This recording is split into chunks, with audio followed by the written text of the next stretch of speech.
Okay, well, thank y'all so much for being willing to jump on a quick video call with me. I'm Kimberly Johnson, and I'm the founder and CEO of the Children's Legacy Center based here in Shasta County. And we have been having a ton of conversations about the FFA insurance crisis. And oddly enough, we are 60 days away from our non-renewal as of today, which is bizarre timing that we're having this conversation. And these two incredible humans that are on the call with me and I have been really engaging in a lot of conversation. And so I wanted to bring them on, let them introduce themselves. So we could just honestly have our own internal dialogue, record it, and then make it available for people to potentially share and listen to see kind of how we're going through this process as a foster family agency here in Shasta County. So Nelson, do you want to kick us off and introduce yourself? Yeah, thank you so much, Kimberly, for having me. It's good to continue the discussion. So my name is Nelson.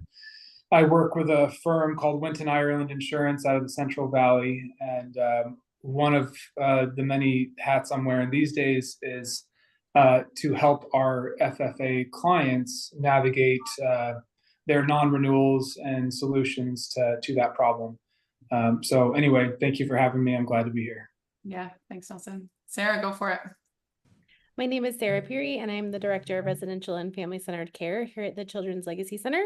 And I've had the privilege of serving as our foster family agency administrator for the past 2.5 years. And I'm excited to engage in this conversation. Well, Sarah, do you mind if I kind of volley it back to you and have you just sort of kick us off and tell us a little bit about how we got here and where we are with our own internal FFA, and then we can look forward a little bit? Yes. So this all kind of stems from a bill called Assembly Bill 24. Oh goodness, I'm gonna mess it up. 2496. Thank you, which is known as the Foster Family Agency Insurance Act. And so it was kind of something that we had heard of in foster family agency world for the last several months, but it was something that kind of lived out here. We're members of the California Alliance. And so there was a couple of emails that came through that was making us aware of this legislation that was working its way through that was meant to close some of the loopholes in the system and allow for insurance carriers and foster family agencies to be a bit more protected when claims were made for wrongdoing against children. And it was something that the Alliance asked for support on, and many agencies signed on to because we wanted our insurance coverage and liability to be able to continue. And then around June, July, there were some amendments that were made to the bill by kind of what is an unknown author at this point. And that kind of changed the game of the legislation and made it so that the indemnification was no longer shared by the county and the state, but was specifically held by foster family agencies, resulting in one of the largest insurance carriers for nonprofits to see foster family agencies as someone that was more of a risk and a liability to be able to insure than to feel like they could continue to insure, leading to a sudden non-renewal or cancellation of over 90% of California's FFAs to lose or have their insurance coverage cut short. And so we are one of those agencies. We happen to non-renew in November 27th of this year. So exactly 60 days from today is when our non-renewal is. And so we've kind of spent the last 2-3 weeks engaging with people like Nelson and the California Alliance and other nonprofits and counties to say, what solution, loophole, if anything, can there be for us to figure out an appropriate path forward? And unfortunately, at this point, we had to make the heartbreaking decision to surrender our foster family agency license at this point. Our clock kind of ran out in that Community Care Licensing, who licenses us as an agency, requires a 60-day notice to surrender your license, which for us today is today. And so just this morning, I submitted my closure plan to Community Care Licensing, laying out how I will be transitioning families and the youth that are impacted within those families over the next 60 days. And then we will use that as we continue to shop for insurance to be able to say, because we have surrendered our foster family agency license, how can we obtain insurance at premiums that are something that our organization can take on? Great. Thank you, Sarah. I appreciate it. I think one of the main aims of just us being able to jump on and have this call, which I've already shared with Sarah and with Nelson, is just feeling like there's a bit of a gap in terms of the FFAs that we're having conversations with, and also counties, especially here in rural Northern California, as far as the expectation of just simply the ability to look for other insurance. So NIAC is the largest provider of insurance for foster family agencies in the state of California. They carry the nonprofit insurance for about 90% of the FFAs in the state. And NIAC has drawn some really clear guidelines and boundaries, which I would really like for Nelson to speak to. I think one of the concerns around misinformation, and then Nelson, I'd love to hand it over to you, is, you know, I think the thought process being, well, if we, even though we can't get insurance from NIAC, certainly we can from another provider. And yeah, sure, it may be a little bit more expensive, but when we're starting to see some of the numbers come in, I mean, we're not talking, you know, 2 or even 3 times more expensive. There's times where we're talking 5, 6, 7, 8 times the cost to the premiums. And so I think my hope is just that FFAs are really planning for looking at the projections within, you know, kind of that 5x plus, just to be safe. And just to give like kind of a blanket disclaimer, as I said, the hope is just for us to have a dialogue that's informing. We are not, I am certainly not an expert for anyone else's agency. Obviously we had to make the decision for our own, but we are not actually making formal recommendations for any agencies across the state. Beyond just sort of engaging and being aware. So with that, Nelson, I would love to just kick it over to you and see how you want to close the loop on kind of the intro and what are the pieces that are most pressing in your mind right now? Yeah, thank you for that. So I also appreciate the disclaimers, and I would add one that just, you know, every agency needs to be talking with their broker. If the broker has not been, you know, front and center initiating discussions, maybe it's because the renewal is only 6 months out, but that is like, this is prime time for agencies and FFAs and insurance agencies to be engaging on this issue because of how dynamic it is. The landscape literally changes every single week. We find out a new tidbit. It seems for the most part, every step forward comes with 2 steps back. And so, so I would encourage every foster family agency, even if your renewal is not coming up, your non-renewal is not coming up for several months, to really start engaging with the broker and asking some tough questions about where they're marketing and what they're seeing out there. And I say that because we have the benefit and the curse of having some early movers in this. We have some clients who are impacted very early in the cancellation proceedings. And so, you know, if we were to look at lists of carriers that we've gone to try to solve for, you know, those most pressing lines of insurance, which is the D&O, abuse and molestation, and the professional services, for some of our clients, we've gone to 70 plus carriers that we have individual direct appointments with. And we've gone to several wholesalers who have access to every conceivable market and expertise in the industry to boot.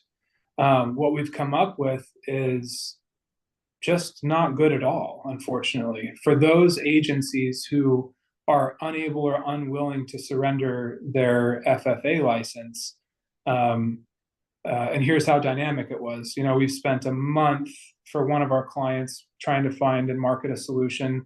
The best thing until last week, or sorry, as of last week, the best thing we could find for those 3 most pressing lines of insurance was an 8x increase in cost, and not very good terms or conditions to boot, pretty high deductibles, right? Yeah.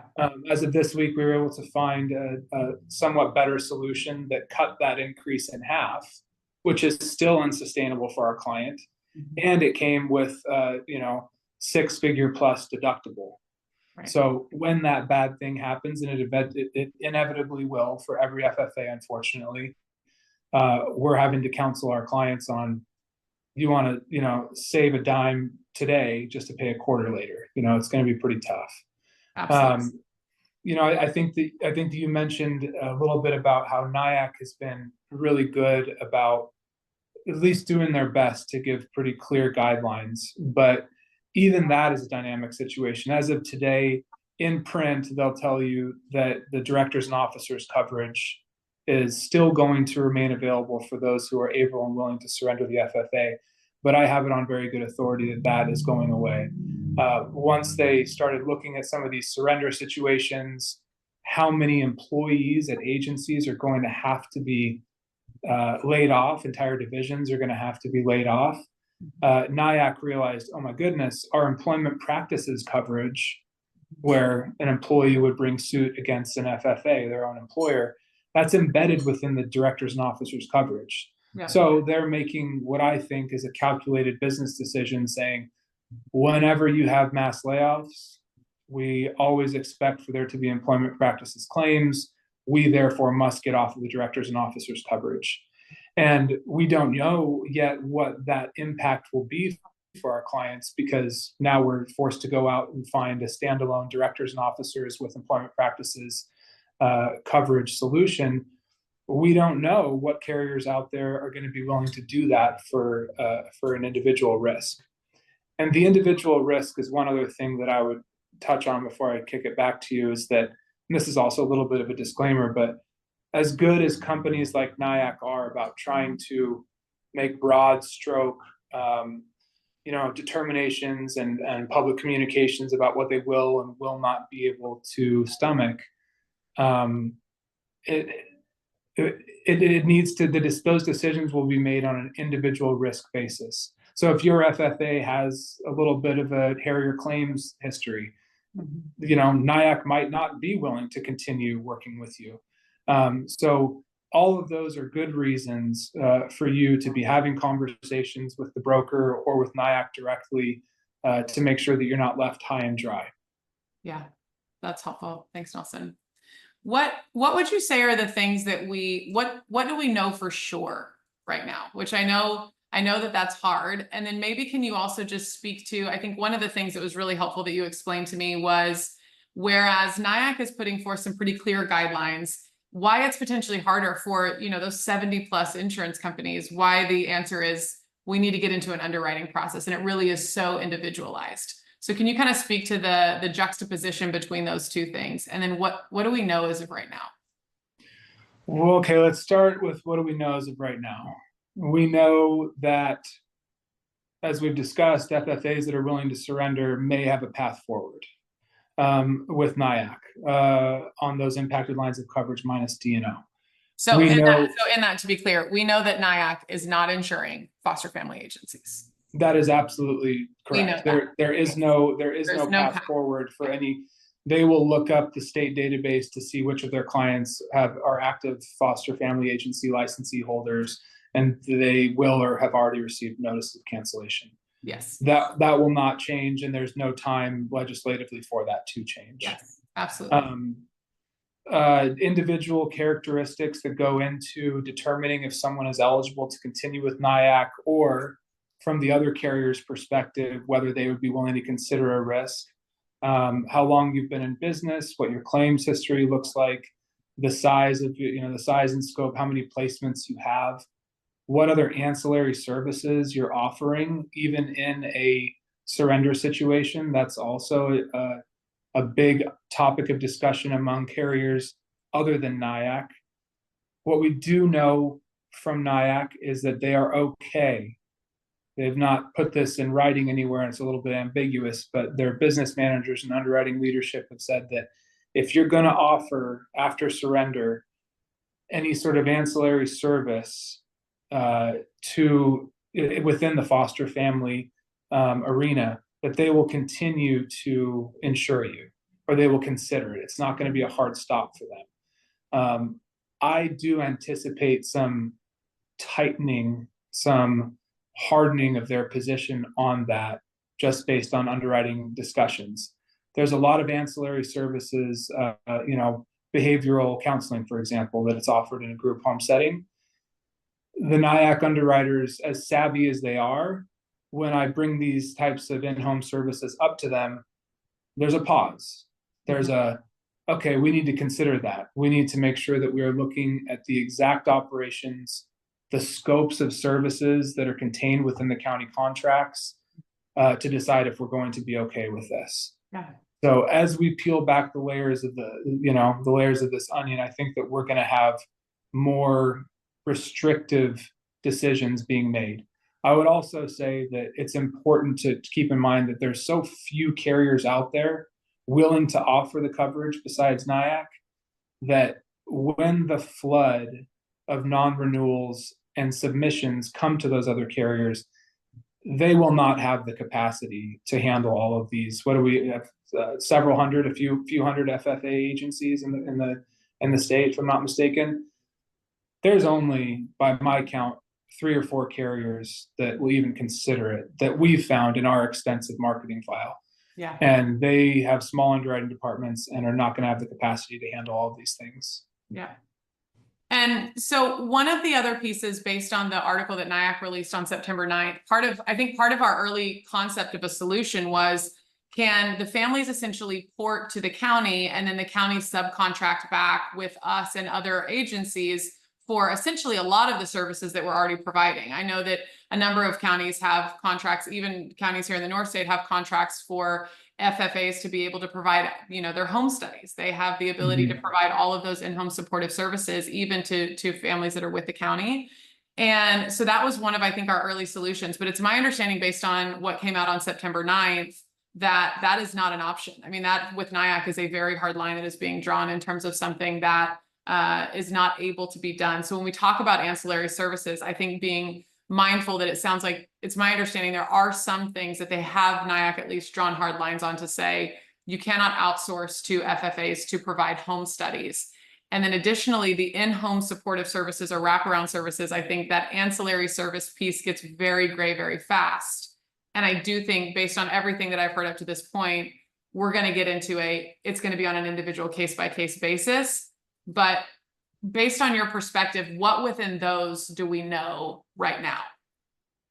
So it's interesting because the affidavit that NIAC will require FFAs to sign very specifically says we're relinquishing our license and we will not be participating in any wraparound services, right?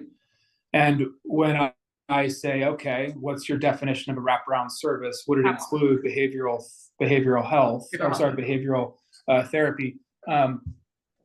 Their answer has been, oh, well, that should be just fine. And so my gut reaction is, okay, we have an issue of semantics here. Absolutely. And we're talking about an insurance contract. It is going to come down to the definition section of that contract. And the problem for NIAC is that they don't have time to file for amendments with the Department of Insurance for how their policies are written. And so they can't just go in and more narrowly define what's okay and is not okay contractually.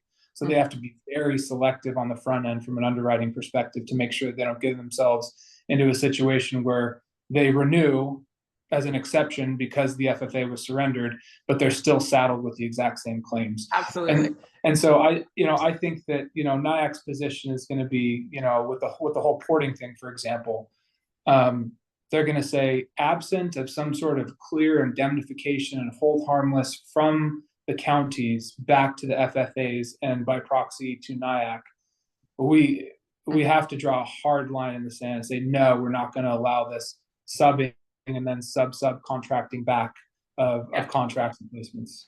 Yeah, absolutely. I want to just pivot a little bit to the timeline pieces, because I think this is one of the big ones. Within our own agency, we are one of the early ones that I think initially when I heard that, oh, some people have until June, I kind of envied them a little bit, to be totally honest. Like, gosh, we've got some time to figure this out. But now being on the front end, I think with our non-renewal being due in 60 days, there's been something, we haven't hit that snowball effect yet for all of these agencies or even the carriers, as you're saying. But for us, we had to make the decision to surrender our FFA license prior to going into underwriting. And I think that's something that I don't know is fully understood on the timeline perspective. And so I think it will be good, Sarah, just to speak to the CCL requirements around the timeline. And then Nelson, on your end, typical underwriting timelines is actually going to be shorter than what the licensing body requires for the surrendering of a license. So that's just, I think that's something that's important for us to be aware of. Sarah, do you want to speak to that? Yeah. I think on the family side specifically, so community care licensing requiring a plan no later than 60 days that is submitted to them for the closure is one piece. But the families themselves, we notified them 3 or 4 days ago. So they've had about 64 days to make that decision. But what we spent the previous week doing was seeing where can we actually bridge them to that can port them before we have to surrender our license so that they're able to maintain their licensure and therefore the children that are already in their homes. And the counties that we're working with are limited capacity due to their critical staffing shortages. And so we've already had voice to us from some counties that either our staffs are unprepared to take the floodgates of families that may be coming, or we, even in this short window, the county said to me just yesterday, I'm also reliant on response from DOJ. So if I don't get the response on fingerprints from DOJ in the timeline to do this, and the families don't do that, we need a backup plan, which we have a backup plan. They can re-fingerprint. It's not ideal, but that's the way it has to go. But there's all these external factors, staffing shortages, ability of families to get paperwork done timely, the private agency that we are working with, which is our other option for portability locally. They are the only non-NIAC covered agency within our region. And so they were able to take on some capacity, but they also said that they are getting calls from people within a 2-hour radius of their office from other agencies that are closing in the outskirts of Sacramento and Paradise and other places. So they're also getting a flood, and there is a concern that as the floodgates open and more agencies close or have to make this decision, the ability of people to get families within that 60-day window is going to become more and more challenging, which means either agencies are going to have to make the decision to close sooner, or we're going to lose homes. And children are going to be even more significantly impacted because families cannot move in the timelines that are required. So I think one key that I just want to pull, like one really important nugget that you just said that I want to pull out is, although the final language within the bill that has now been signed by our governor is allowing the portability to counties to be quite easier. That was one of the things, based on my understanding, is that it's actually an easier process now to port those families. However, to Sarah's point, I think there are these outside components. The DOJ fingerprinting is just one example of something that is completely outside of the sphere of control of the counties as far as when those fingerprints can come back. So there's still going to be, there's these little nuances and that I think are really critical for us to understand as we go into the next 3, 6, 9 months and kind of see all of this reach a critical mass. Nelson, I know that the licensing piece was a bit of a change in terms of just us giving that information, but what are your thoughts as far as the underwriting timelines and how that potentially is a challenge within this 60-day licensing and some of the things Sarah just said? Yeah. Okay. So I'm going to give 2 real world examples. And insurance brokers usually like to hold their cards pretty close to their chest if they think they found a solution, right? But this is a really weird and toxic situation where there is, the issue is too pressing. And so I'll give you an example of one insurance carrier. They're called Prime. It's program business for any other brokers listening. They're based out of Utah. This was our first big breakthrough after literally 60 days of trying to find anybody who would even say yes. We eliminated every single standard lines carrier that we can access directly or through wholesalers in the state, and then went to the surplus lines carriers and program business. Prime will not look at a file until 30 days before renewal. Now that we've placed some business with them, we're able to maybe push that out to 6 weeks or something like that. But that's just not enough time for you guys to make your decisions, right? No. As of last week, we found a program through AmWinds. Any broker on the call or listening would know of AmWinds. It's a program called Negley that they can access, Negley, I believe. They were the ones who were able to do it for about half of what Prime could do, but they took all the fun out of it with a multiple 6-figure deductible. Yeah. They will look at files about 60 to 75 days in advance, and you can typically think that most carriers are going to be at least willing to accept submissions and loss runs and applications and supplementals, in that 60 to 90 day in advance range. But realistically speaking, and again, brokers love to tout, I would love to be able to say that I have complete control over my underwriters. And when I say that it needs to be 2 months out, it's not going to be.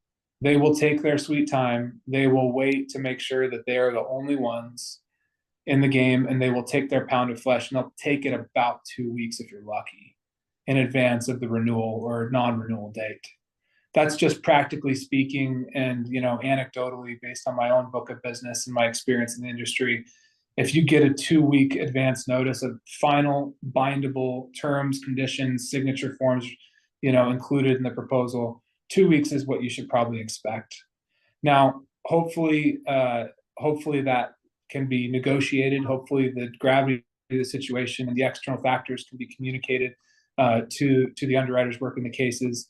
But we often find that the underwriters working on these cases are not even familiar with 2496 and NIAC's pullout.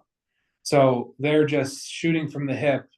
They heard that they're the only game in town. They'll take their pound of flesh and they'll take it last minute. Yeah. So all rosy news, all good, right? Yeah, absolutely. Well, and I think, Nelson, you've heard me say this, but this is why we've been really grateful for you being our broker, just simply because you have been really proactive and also just really transparent. And we've had a lot of hard conversations. I imagine there's potentially more hard conversations to come. So just sort of landing the plane on the dialogue as a whole a bit. I think there's a couple of final questions. One would be, Nelson, what would you say to insurance brokers and to FFAs? Sarah, my question to you would be, what would you say to the foster family agencies that could potentially be watching this or taking a look? What would be y'all's advice for the FFAs and the brokers? Well, I think by and large, brokers who have been fortunate enough to work with FFAs, I would say most of them are doing their darndest. And I feel for you, and keep up the good work. If you haven't found the 2 solutions that I just proposed, please reach out to me or to anybody else who's really trying.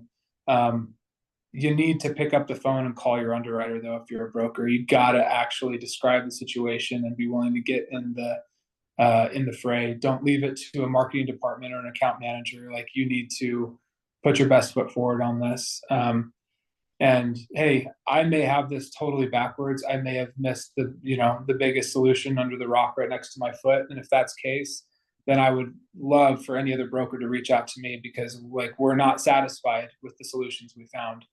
I'm not satisfied with the solution that NIAC is presenting for my clients who are willing and able to surrender. So the work is not over, and we want to just we want to keep trying as hard as we can. Advice for FFAs, just if your broker hasn't been literally in your face, in your office, saying we need to get these applications filled out, normally we would be here 60 days in advance, we need to be doing this 6 months in advance. Press whatever button you have to press to get the broker's attention. And if your broker is telling you that this is an easy solution, give me the name of your broker. I got to talk with that person right away. I have to know who that person is and what solution they found. So yeah, absolutely. Sarah, what about you? I think I would say to the FFAs out there to, be communicating with your families. I think where families have their understanding of this is very different. I think that there's a lot of misinformation out there between your county partners, your families, other community partners. Everyone's at different stages of the game. I would say giving families as much time as they can possibly have to make informed decisions is critical. I think that their paths of where they can go right now are incredibly limited, and that impacts the youth in their home. And so I think, as a former foster and adoptive parent myself, choosing an agency is not just as simple as, who do I want to hold my license? It's a very personal choice. You're parenting alongside them. You have them in your home. You're vulnerable with them. They know your whole life story. You build relationships with your caseworkers. This is an emotional place to be and an emotional decision, and same for the youth. And so the more time we can have for the families to make informed decisions for themselves about what is best for them and their family is critical. And already their choices are limited. And so however we can help bridge that for them is really vital. And then also for the youth. I have families right now who are making their decisions about where they go based on the youth that are placed in their home. Because if they go and they get certified with their county of origin that they live in, and they have children placed with them that are from a different county, they don't know if they're able to maintain them. And so making sure that we can have those placements for youth, and those youth have time to transition and find other places, because we already have a shortage. We all know that there's a shortage of homes, and the ones that are most impacted will be our youth. And so we just want to take this seriously and be proactive for our families, our staff, and I think my heart goes out to everyone who's in this, because we work so hard and so long to build these connections and pathways and beautiful programs to serve our families and our kids. And the control of that has been lost, and it's hard. It's hard for staff. It's hard for families. So we're with you. Yeah, absolutely. Beautiful. I think to anyone that's in any form of like leadership that is having to be faced with these decisions that Sarah and I had to make for our own personal agency here for the Children's Legacy Center, you know, I think part of why I wanted to have this conversation is I think part of what was so what concerns me the most is on the trajectory that we were on. You know, Nelson and I met at the California Alliance conference like literally a month ago, not that long ago. And I think that had I not made the decision to go to the Alliance conference and really be fully engaged and fully informed with all of the information that the California Alliance and the Catalyst Center was putting forth, and then they had an actual, it was like called the FFA support group meeting, and there were 4 brokers there. Nelson was one of the 4. And I think we probably, I don't know how we would have really known or understood the gravity of the situation. And we would not have been able to make an informed decision. I think we would be right now in a place of, you know, waiting till that 5-week deadline, and then we would be attempting to find other pathways and try to find some funding bridges. I mean, that really has been our primary way that we've received our information. And so I think as you're looking to try to make informed decisions, my recommendation is to really stay as engaged as possible with like the Catalyst Center. I know it's probably a hard time for some of the smaller FFAs, especially if you're not already members of the California Alliance, to potentially consider joining the California Alliance and getting on very up-to-date information. You know, I'm the ever optimist. And so I think one of the things that's been really kind of beautiful to witness to Nelson's point, the number of times that I think that he said, if you're a broker, call me. Sarah's saying, hey, if you're running an agency, call me. We would all say the same thing. I think that there's a unifying reality that is just happening. Also, I know the state is doing a lot of proactive work in trying to gather as much data and information on all of these kids and families. It's just so incredibly hard when the situation is so dynamic and ever evolving, which makes informed decision making really challenging. So my biggest recommendation, all of that being said, would be simply, if you're looking at your financial projections, I would loosely plan for a minimum of a 5x and or a 6-figure deductible. But either way, no matter what, we know that we are going to be paying more in terms of our premium. Even though we're closing our FFA, we're still going to be paying more. And so we're anticipating that. So as you're doing your planning and your projections, you know, estimate 5x, see what you can cover, see how long you can sustain. I think just the wait and see or hope that it's going to be magically fixed. I would not recommend doing that. And then, yeah, to Nelson's point, stay really, really, really proactively engaged with your brokers, stay on top of it. I am determined that we're going to record another one of these and we're going to say, oh my gosh, we found all of these solutions and they're amazing. But we're very committed here in the North State to continue just engaging in the conversation. Even though we have made the decision to surrender our license, we are going to stay very much proactively on top of the information. We are more than available to be a resource. I mean, there's been so many across the state, even as we were looking at doing our language for what we're sending to our foster family agencies. Laura Richardson from Koinonia and others just sending over their own language. I mean, I think we're all in this together. So if anyone needs anything, don't hesitate to reach out to any of us. And in whatever method this ends up being shared, we'll be sure to share contact information. But thank y'all so much for engaging in the conversation and for being a part of it. And somehow, I think there's going to be some hope. We're going to find some hope. I'm determined. I'm glad we're ending on a positive note. Thank you so much for your partnership, Kimberly and Sarah. Really appreciate it.